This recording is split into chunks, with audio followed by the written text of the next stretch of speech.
Welcome back to Beyond the Script. I am your host, Nikki, your spiritual business mentor, your digital offer strategist, all the things.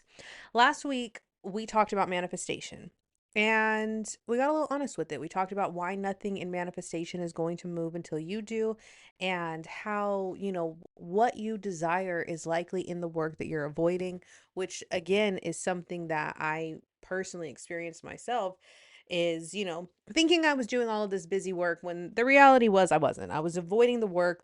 I was avoiding the work that I was supposed to be doing. Okay. So I'm right there with you. I've been there. Today, what I want to talk about is what usually comes after that realization. So you kind of have like a little truth bomb that gets dropped on you, your head cracks open, and then you're like, wait a second. There's a self-realization that comes, right? After that is confusion. And the confusing piece, it's not because you're on the wrong path or you're lost or anything like that, but it's because you now recognize that you're right on the brink of something that is going to require you to lead yourself differently. You are going to have to show up differently and have different habits and do different things, right? When you have a realization like that, you recognize like everything that I was doing, it's not that it was wrong, but it's why movement is not happening the way that I want it to. One of the things that people get confused is most people assume that clarity is going to come before movement, right?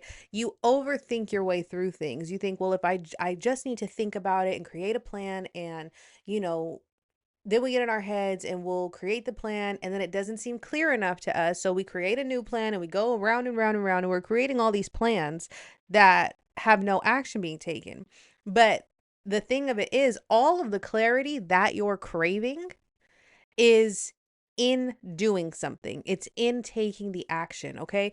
Once you feel I'm sorry, and the other thing that people assume is that with clarity coming before movement, that you also have to feel ready, confident, and certain, and then the action becomes easier. So we overthink, we make our plan, and then we're like, I don't feel ready for this plan. I don't feel confident in this. Like, I'm not sure. Or you start to take a step. Raise your hand if you've done this. You start to take a step into your plan, but then it doesn't go exactly how you anticipated. So you lose your confidence and then you're like, I'm not clear anymore. So you use that as an excuse to go back to the planning. But none of this is exactly how it works. How it happens is clarity is harder right before the real shift, because what you're facing is not a lack of information. You have all of the information in your plans. What is happening is you're having a loss of the old identity that kept you safe. You are going through a process of recognizing that now that you realize you've been spinning your wheels and doing busy work and you're clear on that, now comes the next step of saying goodbye to certain pieces of ourselves that have kept us safe thus far, but cannot go with where you're going. Whenever you recognize that you have outgrown a version of yourself, your nervous system is not about to celebrate. It's not on celebration mode. It's not excited. It's not doing any of that. It hesitates. It pauses. It probably panics, freaks out a bit, right? Because now it almost feels like everything is a lie. And not everything is a lie. It's just that you've been exposed to a different truth. You've been exposed to a newer truth. When this happens, you may find yourself questioning things that you already know. And I've said that so many times, like questioning what you already know, questioning what you already know. But there's a layer of doubt that comes in. I'll share something with you. One of the things that I realized in 2025, when I was really deep, early 2025, when I was really deep diving into my own identity work and recognizing my own self-sabotaging loops and things like that, my biggest self-sabotage that felt real until I was able to stop it and disrupt the pattern was I would make some progress. It wouldn't go exactly how I had thought it was going to go. And suddenly I would get in my head and be like, well, I don't know. Whenever I find myself saying, I don't know, that is 100% my nervous system panicking. And that is 100% an ego-driven response, because I do know. And I've known. And this is why I will tell people you should be journaling to some degree so that when you get in these like, oh, I don't know what I'm doing, I don't know, you can read back through your writings and you will see that all of the answers have been on the page. That is something that was happening with me is I would be like, I don't know, I don't know, I don't know. And it wasn't until it was a couple months of this, I'm not going to lie, and I finally caught the loop and I was like, wait a second. Every time I make some form of progress, my self-sabotage is to think that I don't know. Okay, you start second guessing your decisions that you were so confident on in the beginning. You start to second guess it. You start to think, well, I'm not sure. I don't think this is right. And you get that feeling of uncertainty. And the thing of it is, the brain is so powerful that if you don't catch the loop, if you don't stop the loop, you will absolutely believe that you don't know, and you will believe in what you're second guessing. You will believe in how you're second guessing it. You will find proof that you should be second guessing this. You will find proof that you don't know. And this is why when you do your writings, the proof is in there that you do know. Okay. You might find yourself waiting for a sign, a feeling, or even a permission that just never arrives. And the reason it doesn't arrive is because you are not allowing it to. In the book I Am, and I forgot the author's name, but in the book I Am, he talks about that. He talks about how you can ask for something, but you will not get the answer until you're actually ready to receive it. So if you're sitting around and waiting for a sign, a feeling, or permission that's not coming, it's not coming because you haven't opened yourself up enough to receive it. And when you put all of this together, it feels like confusion. Okay. And this is where a lot of people stay stuck because they think that something has gone wrong. You start to self-sabotaging thoughts. It starts with the I don't know thoughts, right? And then it furthers itself into you start thinking things like, I should be clearer by now. I shouldn't feel this uncertain. I used to think that all the time. I shouldn't be second guessing this. I shouldn't not know what's going on right now. Like that used to be like a loop I would go into. And the big one, if this was aligned, it would feel obvious. But that is not always true. And these are the beliefs and the thought processes that keep people looping for years. This is why I'm here to help you break these identity loops, to help you recognize when these thoughts come up. Because if you took an assessment of your life right now and how these thoughts come up, you would notice a pattern. For me, anytime I would create and launch a new offer, once it was done, once it was launched, once it was announced to the world, this would be when I would revert back to I don't know mentality. And I had to pay attention and recognize that that's what was happening. And so whenever now I launch, I remind myself, hey, you do know. That's why you're launching this. Hey, you do know. That's why you created this program or created this offer, right? So you have to be able to recognize the pattern and then you can catch the loop. So think about that for a second. Think about all of the times that you have gone into like these self-sabotaging thoughts and think of what happened the moments before. What led up to this for you?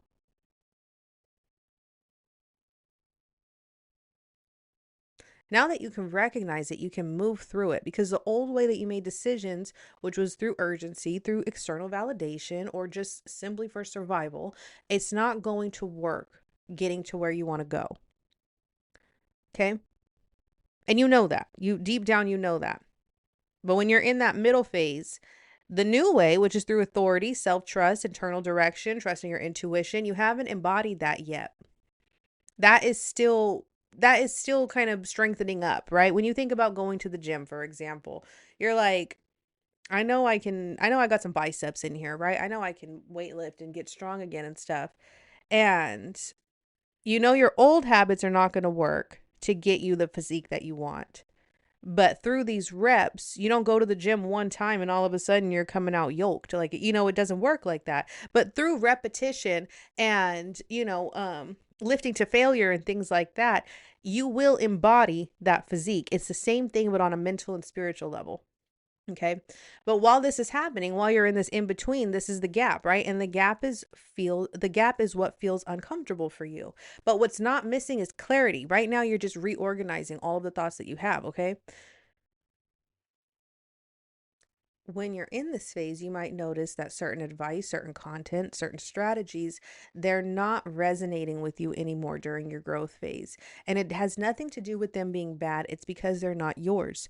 You may also find, this happened to me too, you may also find that strategies that you thought you didn't want to have start to make sense because now you've embodied it from a different level.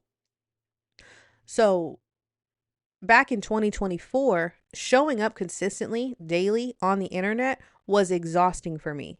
I could not handle it. I did not like it. I was like, there has to be an easier way to build business. And I was like, I'm not going to follow anybody who says to do that. And something clicked in 2025, about Q4 2025, maybe end of Q3, that made me go back to that strategy because something clicked to where I had the capacity to do that. Okay. So the same thing might happen for you. Like I said, things will either stop resonating or things that you start that you thought didn't resonate will start resonating. And this is because you're being asked to decide from a deeper place. You are as you embody your next level identity through your actions, your capacity is going to expand. You're going to be able to hold things a little bit different. Once this starts to happen, you're going to recognize that the old versions of yourself are gone and they're not coming back. And this is why the process for some people can take a long time, because when you don't want to let go of what was, because you're waiting for clarity, a different level of clarity, then you're kind of in, like, you're stuck, right? Like I said, you're in this gap, you're in this limbo and stuff. But once you can embody the identity, you can expand your capacity and you could stay committed to what it is you're supposed to be doing, your clarity is going to follow your commitment. And this is where leadership is going to begin. This is why you're going to be able to show up different in business. This is why you're going to be able to show up different in your life. And this is when everything starts to make sense.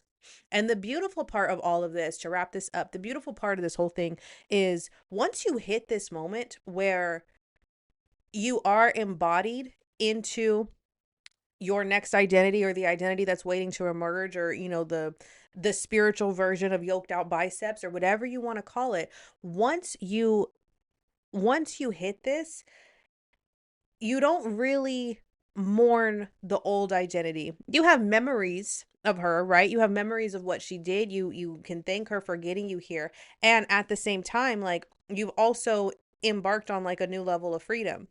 Because now you don't have to wait. You don't have to wait for your nervous system to panic in order to take action. You don't have to wait for all of this clarity. You don't have this fear of messing up or anything like that, because you just know you're going to learn by doing. You've expanded capacity, you've embodied what you need to embody. And there's like this, how can I put it?